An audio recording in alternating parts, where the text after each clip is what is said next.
La question qu'on va poser à Guy Roger est parfois une question qui est très récurrente, c'est de savoir un petit peu, face à notre situation, face à se demander, est-ce que cette crise sanitaire qui nous contraint, qui nous compresse, qui nous pose un vrai problème, qu'est-ce que ça nous fait vraiment? On en parle dans Causement Réunionnais.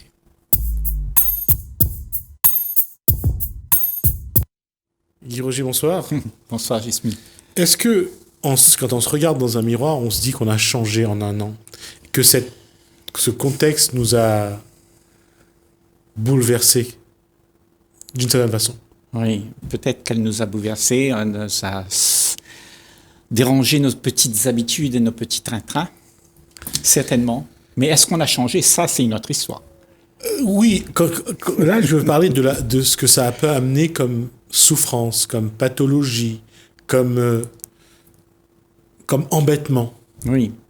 On viendra sur ce qui fait plaisir à Guy, c'est cette nécessité d'évoluer. Mais d'abord, quelle est la souffrance? Qu'est-ce qu'on subit? Qu'est-ce qu'on vit de cette situation-là? Parce que c'est quelque chose qui est difficile à dire, mais combien d'entre nous va reconnaître que on a reçu un gros coup de pied dans le derrière? Alors, tu es en train de me demander, c'est quoi la souffrance, quelque part? Non, c'est quoi la souffrance? Est-ce qu'on a été bouleversé? Est-ce que ça a changé notre vision? Oui, mais qu'est-ce qui nous a changé? Qu'est-ce qui a changé notre vision? C'est que notre vision n'est pas changée, puisque elle est la continuation d'avant, mais sauf que c'est une amplitude plus grande, tu vois? Et pour changer, il faut peut-être comprendre ce qui nous arrive. Et peut-être là, c'est une bonne occasion. Voilà. Il est sorti par la porte, il est rentré par la fenêtre. Bravo, Guy Roger. Ouais. Mais je vais, je vais me donner 10 minutes à dire aux gens, parce que je souhaite que les gens se disent, est-ce que ça a fait quelque chose sur moi ou pas? Est-ce que ce confinement, ces règles barrières, cette nouvelle façon de vivre a affecté ce que je suis? Bien sûr. Ça a affecté parce que tu t'es soumis déjà. Et quand tu te soumets à une autorité qui te dicte comment ta vie devra être, alors tu ne vis plus pareil. Tu n'as plus cette indépendance, cette liberté individuelle que nous avons tous le droit d'avoir. Et cette liberté individuelle, justement, c'est quelque chose qu'on chérit, on voudrait le garder. Mais c'est quoi cette liberté individuelle? C'est quoi cette liberté individuelle qu'on cherche tant, qu'on aime tant? Cette liberté individuelle, c'est nos petits trains-trains, notre petite vie, nos habitudes, qu'on veut garder. On veut continuer à les faire fleurir et on les chérit tous les jours. Et c'est pour ça que quand quelque chose arrive, il y a une souffrance. Autrement, il n'y a pas de souffrance. Tu comprends? La souffrance, elle est là seulement si on est confronté à quelque chose qu'on perd. Pourquoi je pose cette question-là? Parce que si la question c'est est-ce qu'on sait qu'on souffre ou pas? Si on souffre vraiment, s'il y a une souffrance. S'il y a une souffrance, est-ce qu'on sait que la souffrance est là? Et est-ce qu'on est conscient que cette souffrance est là? Oui, bien sûr. On est conscient de cette souffrance, sauf qu'on ne veut pas la comprendre. On ne veut pas la voir de front. On sait qu'il y a quelque chose qui ne va pas, mais quant à la voir vraiment, le phénomène qui se joue là, la souffrance qui se joue en soi, eh bien ça, on veut l'éradiquer tout de suite. On ne veut pas vivre avec ça. On veut l'éradiquer. Et le problème, c'est que quand tu veux éradiquer quelque chose qui se passe en toi, ça veut dire que tu n'essayes pas de le comprendre. Tu veux juste le mettre de côté. Et en fait, tu ne comprends pas qu'est-ce qui t'arrive. Et en fait, tu vois, inconsciemment, la chose, elle est toujours là. Mais toi, ce que tu vas, c'est juste un petit répit à tout ça. Mais le truc, il est sous le tapis. Et il est prêt à éclater à n'importe quel moment. Donc, ta souffrance, tu peux pas te fuir de cette souffrance. Tu dois vivre avec. Là, on parle de traumatisme. Ouais.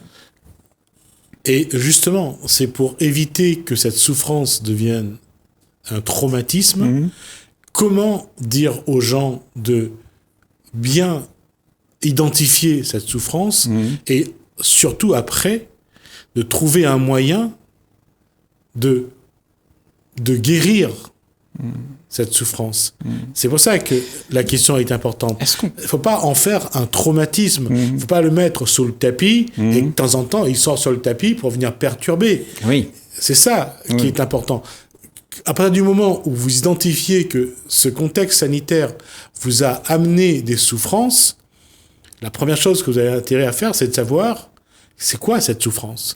Qu'est-ce qu'on en fait avec ? Et après, est-ce que j'ai le droit de vivre cette souffrance ? Est-ce que si je la vis, qu'est-ce qui se passe ? C'est quoi cette souffrance ? Je vais la comprendre. Tu vois ? Et le tout, c'est de voir qu'est-ce qui se passe. Et quand tu vois qu'est-ce qui se passe, déjà, tu es intelligent. Tu n'es plus bête. Parce que quand tu mets quelque chose sous le tapis, tu sais plus qu'est-ce qui se passe. Mais quand tu vois qu'est-ce qui se passe, eh ben, tu vois toute l'illusion que tu t'es fait embarquer dedans. Parce que la souffrance, c'est l'illusion de ce que toi, tu aimerais avoir. La souffrance vient quand tu t'attaches à quelque chose que tu aimerais ne pas lâcher. Donc, tu es prisonnier de l'attachement de ce que tu vis avec. Et moi, je dis, si tu vois ça, si tu vois cette souffrance, tu vois tout le contexte, tu vois toute l'illusion que tu t'es créée, ben la souffrance n'existe pas. Tu t'es créé un phénomène en toi de résistance qui a fait que tu souffres. Oui, mais le problème, c'est que l'être humain doit se préparer à une transition. Au moment où arrive le Covid, l'être humain ne s'est pas préparé à évoluer. Donc, il ne peut voir cette évolution que comme une souffrance. Exactement. C'est pour ça, moi, je dis que tout ce qui se passe aujourd'hui, c'est une aubaine pour l'être humain. Mais qu'est-ce qu'on va en faire ? Qu'est-ce qu'on va en faire de cette aubaine ? Est-ce qu'on va vouloir éradiquer le problème qui a surgi ? Ou bien est-ce qu'on va accepter le problème qui a surgi pour voir la solution ? Et c'est drôle de le dire de cette façon-là. J'allais dire que de voir dans ce qu'on croit être un problème, mais une porte de sortie ou une solution. Exactement. Ou un début de solution. Oui. Parce que quand tu as cerné toute la difficulté, eh ben, tu peux t'avancer un pas de plus pour pouvoir comprendre qu'il y a quelque chose au-delà de tout ce que tu vis, qui est quelque chose de beau. Mais si tu transportes avec toi toute cette souffrance, tu ne seras pas capable de vivre ce qui est beau. Parce que la souffrance, quand tu souffres, quand quelqu'un souffre dans notre société, quiconque d'ailleurs, c'est quoi souffrir ? C'est avoir plein de pensées dans sa tête, c'est avoir plein de tracas. Quand tu as des tracas dans ta tête, dis-moi, Gismi, est-ce que tu es capable d'aimer quelqu'un à ce moment-là ? Tu n'es pas capable. Je pense que c'est même beaucoup plus loin. Ça va même beaucoup plus loin dans le sens où ça altère tous nos autres, j'allais dire, éléments qui nous permettent d'analyser, de comprendre, d'appréhender. Ouais. C'est-à-dire qu'on est perturbé. On est altéré. Voilà. Ça altère nos valeurs, nos sens. Nos capacités. Et nos capacités. C'est pour ça que, je veux dire, dans ce sens-là, quand on a cette souffrance-là, si on en fait une vraie souffrance, si on appuie dessus, quand on regarde un petit peu, lorsque les individus, c'est un mot qu'aujourd'hui on utilise, l'enfant intérieur, lorsque l'individu va essayer de comprendre dans son enfance, son adolescence, quelles ont été les souffrances qui l'ont traumatisé et qui altèrent aujourd'hui son schéma de comportement, ça montre bien que on en a fait une souffrance, un traumatisme. Oui, sauf que quand on va chercher les souffrances d'hier, on est en train de chercher ce que soi est en train de vivre. Mais là, dans ce contexte-là, moi je dirais plus de parler de la souffrance qui ne t'appartient ni à toi ni à moi. C'est une souffrance humaine. C'est la souffrance que l'homme exerce. C'est comme ce que nous sommes, en fait. Nous avons en nous la souffrance. Et ça, c'est dans tout le monde entier. Cette souffrance, elle n'est pas la mienne ni la tienne, c'est la souffrance humaine.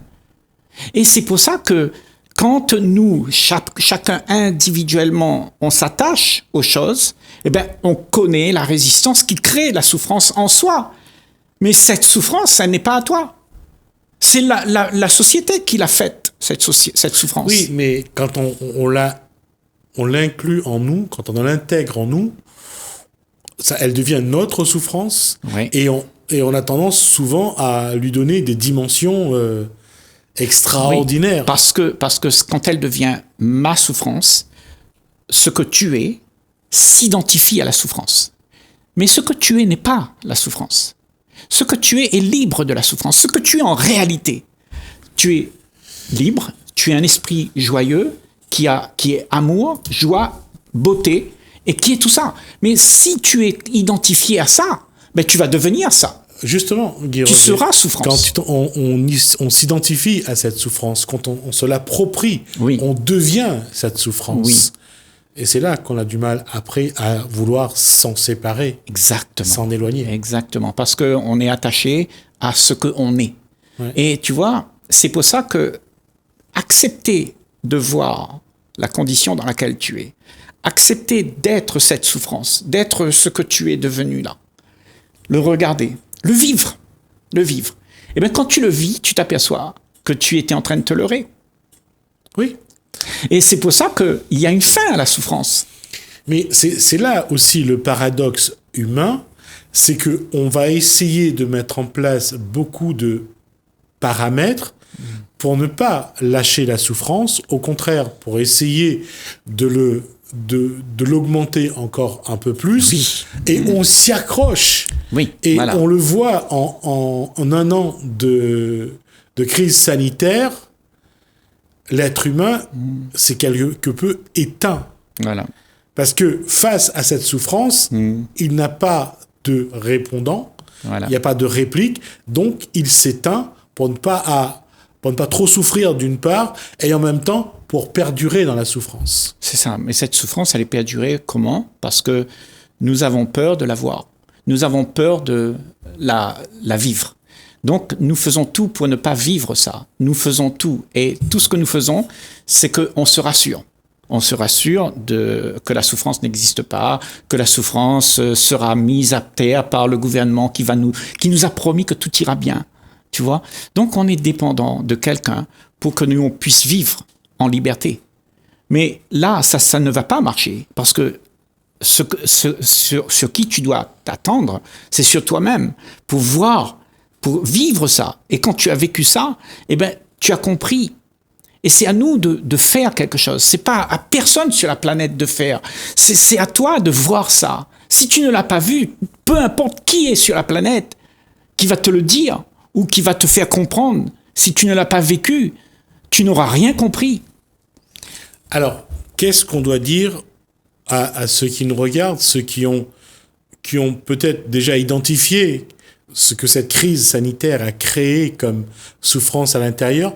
Comment, puisque ça va être la démarche de Guy Roger, donc je lui pose la question en ce sens, comment utiliser cette souffrance pour avancer, pour se guérir, pour en faire quelque chose de bénéfique? Alors, juste de l'accepter. Donc, et je dis quelque chose de très difficile ce que je dis n'est pas facile à entendre. Quand je te dis accepte la souffrance, ça veut dire accepte de vivre ce qui se passe. N'essaye pas de faire en sorte que tu l'esquives. Juste vis-la. Et quand tu l'as vécu, tu vas comprendre qu'est-ce qui se joue en toi. Et quand tu vas comprendre qu'est-ce qui se joue, tu vas être intelligent, Jismi. Tu vas être au-dessus de la souffrance. Tu vas voir qu'est-ce qui se passe. Autrement, si tu l'éradiques, si tu es tout le temps en train de faire quelque chose pour ne pas le voir, ben, tu ne sauras rien. Tu seras toujours dans la défensive. Tu seras toujours dans la peur de souffrir. Donc tout ce que tu vas faire sera des actions de peur. Mais quand tu vois de quoi tu as peur, quand tu vois qu'est-ce qui se passe, ça n'a plus de sens après. Ça n'a plus de sens de souffrir. Parce que cette souffrance, c'est une illusion que tu t'es créée toi-même. Et tu es impacté par ça. Tu es impacté par l'environnement et tu vas accuser l'environnement. Moi, je dis, n'accuse personne. Regarde-toi et accuse-toi parce que l'émotion se passe en toi et c'est toi qui dois arranger les choses. Parce que si tu commences à accuser tout le monde, ben, tu n'en finiras jamais. Parce que si on accuse les autres, généralement, c'est qu'on attend que la solution vienne des autres Exact. aussi. Donc, accuser les autres n'apportera pas la solution et ne ferait à la rigueur que faire grandir cette souffrance, amplifier la souffrance.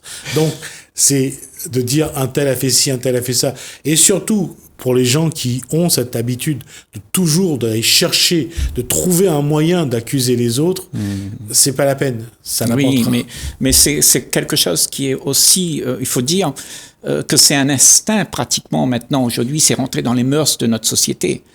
Quelque chose m'arrive, ben, je vais voir qui c'est qui l'a fait pour que je puisse le remettre en ordre. Et en fait, quand tu fais ça, tu attends que l'autre puisse se remettre à ton goût pour que tu sois heureux. Et ça n'existe pas, ça. Et puis, il y a une chose aussi dans la mentalité d'un certain nombre de réunionnais, quand il nous arrive un truc, quelqu'un m'a jeté un sort. Quelqu'un a fait quelque chose. Oui, j'ai entendu ça. Je connais. Il y a aussi ce côté-là où, et pas quand je dis la société réunionnaise, et je parle de toutes les communautés. Parce que certains ont pris cette habitude de dire, si ça va pas, c'est à cause d'un tel. Si ça marche pas, c'est à cause d'un tel. Parfois, ça ne dépend que de soi. Oui. Parce que ce que tu vis, si tu prends pas la responsabilité de ce que tu vis, eh ben, automatiquement, tu dépendras de quelqu'un. Et je vais te dire, il y a 7 milliards de personnes sur la Terre. Et 7 milliards de personnes, tu peux faire ce que tu veux. Aucune de ces 7 milliards de personnes ne sera totalement à ton goût. Donc, tu es désespérément en train de chercher quelque chose qui ne peut pas se faire. Personne ne sera à ton goût. Donc, il faut que tu puisses te mettre toi-même au goût de ce que tu es et comprendre que personne d'autre que toi peut arranger ta vie. Et pour continuer sur ce que vient de dire Guy Roger, c'est important, c'est de se dire que les autres sont comme ils sont. Il ne s'agit pas de les aimer ou de ne pas les aimer, il faut juste les accepter. C'est ça. Et ça, c'est quelque chose que nous avons du mal à faire. Nous avons du mal à dire « Ah, celui-là, il est comme ça. Ah, non. » Ça ne nous regarde pas. À la rigueur, il est comme il est et il vit sa vie. Et nous, on doit faire la même chose. Voilà. Et quand tu vois quelqu'un qui n'est pas comme ça, qui n'est pas ce que tu aimes, donc tu as tendance à le critiquer, tu as tendance à tout ça. Mais cette critique, en fait, on le fait parce que en soi, il y a déjà des schémas de pensée toutes faites. Ouais. Et qu'on voit les choses d'une certaine manière. Et on aimerait que tout le monde voit pareil. Exactement. Tout à fait. Je suis d'accord. Et c'est ça notre problème, c'est que nous attendons que le monde soit à notre goût. Et que le monde, ça ne peut pas se faire. Et que le monde se regarde à travers notre regard. Exactement. Et ça, c'est une erreur monumentale qu'on commet, quel que soit l'âge. Et quel que soit c'est le résultat de notre société aujourd'hui, dans laquelle on vit, où tout est fait pour que quelque chose nous dise comment la vie devrait être. Il y a une pensée unique aujourd'hui qui te dit, elle traque tout le monde dans le monde entier pour que tout le monde se stéréotype à une pensée unique. Et tu vois, ça s'appelle ce qu'on vit là en ce moment, c'est l'ordre mondial où tout le monde doit être stéréotypé. Tu vois, où tout le monde n'a plus le droit de penser, n'a plus le droit d'être. On n'a le droit que d'être ce que on dit. Tu vois? Et ça, c'est grave. Parce que il y a que toi qui puisse être libre de ça. Il y a personne qui peut t'emprisonner. Mais si tu te laisses embarquer par ça, ben, tu seras emprisonné. Donc, on revient à ce que René Descartes disait, je pense. Et est-ce qu'on peut dire aujourd'hui, je pense? Est-ce qu'un individu peut encore dire, je pense aujourd'hui? Ah oui, il peut le dire, parce que je pense, quand tu dis je pense, c'est que tu t'es identifié à une pensée que tu dis je. Mais la pensée n'est pas toi. Mais c'est parce que tu es identifié à cette pensée que tu dis je pense. Donc je suis. Tu vois? Mais si tu t'identifies à cette pensée, bien sûr tu seras ça. Tu seras tous les malheurs que tu as. Si tu penses à malheur, tu seras un malheur. Oui.